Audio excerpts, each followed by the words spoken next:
Cell number formats Excel का एक बहुत इंपॉर्टेंट पार्ट है। चलिए सीखते हैं कि ये क्या होते हैं और इन्हें करेक्टली यूज कैसे करते हैं। हमारी सेल्स की वैल्यूज बहुत सारे डिफरेंट फॉर्मेट्स में हो सकती है, जैसे text, numbers, percentage, currency, time and much more. Even though ये सब नंबर फॉर्मेट्स में नहीं होते हैं, फिर भी इन सबको हम सेल नंबर फॉर्मेट्स कहते हैं। नंबर फॉर्मेट्स एक्सेल को बताते हैं कि स्प्रेडशीट पे एग्जैक्टली किस टाइप का डेटा है। नंबर फॉर्मेट्स हमारी स्प्रेडशीट को रीड और यूज करना काफी आसान बनाते हैं। करेक्ट नंबर फॉर्मेट्स आपको डेटा एनालिसिस और ऑर्गेनाइजेशन में हेल्प करते हैं और इंश्योर करते हैं कि फॉर्मूलाज भी करेक्टली अप्लाई किए गए हैं। होम रिबन पे नंबर ग्रुप को देखिए। इस बॉक्स में हम एक एक्टिव सेल का नंबर फॉर्मेट देख सकते हैं। डिफॉल्ट नंबर फॉर्मेट जनरल होता है, जिसका मतलब है कि जैसे आप डेटा को टाइप करेंगे वो वैसा ही दिखेगा। जब भी आप सेल में डेटा एंटर करेंगे, एक्सेल ऑटोमेटिकली डेटा को करेक्ट नंबर फॉर्मेट असाइन कर देगा। नोटिस करिए कि जब हम सेल में डेट टाइप करते हैं, एक्सेल इसे रिकॉग्नाइज कर लेता है और नंबर फॉर्मेट बॉक्स इसे रिफ्लेक्ट करने के लिए अपडेट हो जाता है। कई बार एक्सेल एंटर डेटा को रिकॉग्नाइज नहीं कर पाता है।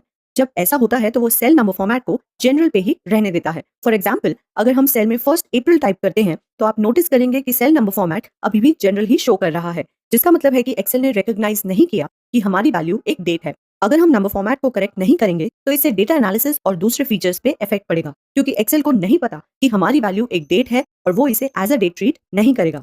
तो अब हम सेल नंबर फॉर्मेट्स को अप्लाई कैसे करते हैं। हमारे पास चॉइस होती है कि हम सेल को डेटा एंटर करने से पहले फॉर्मेट करना चाहते हैं या बाद में। सेल में डेटा एंटर करने से पहले उसे फॉर्मेट करने के लिए बस सेल पे क्लिक करेंगे और रिबन के ड्रॉप डाउन मेन्यू में से फॉर्मेट सेलेक्ट करेंगे। जो फॉर्मेट आप ढूंढ रहे हैं, अगर आपको वो इस लिस्ट में नहीं मिलता है तो आप बॉटम पे मोर ऑप्शंस पे क्लिक कर सकते हैं और फॉर्मेट सेल्स मेन्यू लॉन्च हो जाएगा। अब आप नंबर टैब से नंबर फॉर्मेट्स को एक्सेस कर सकते हैं।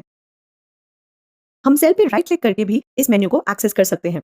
Same cell format menu pop up होगा और फिर हम बस नंबर टैब पे क्लिक कर सकते हैं। लेट्स से हम चाहते हैं कि हमारी सेल वैल्यू एक नंबर फॉर्मेट में हो।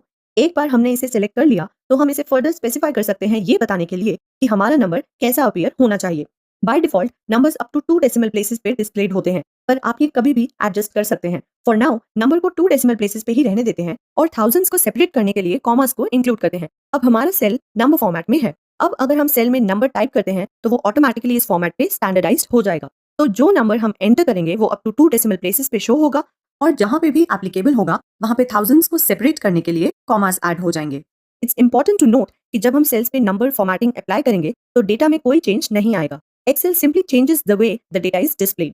सेल में जो एक्चुअल वैल्यू एंटर करी गई थी वो फॉर्मूला बार में शो होगी। जो सेल हमने सिलेक्ट किया है उसमें number format up to 2 decimal places applied है। नोटिस करिए कि फॉर्मूला बार में जो वैल्यू है वो एक्चुअली 4 डेसिमल प्लेसेस तक है।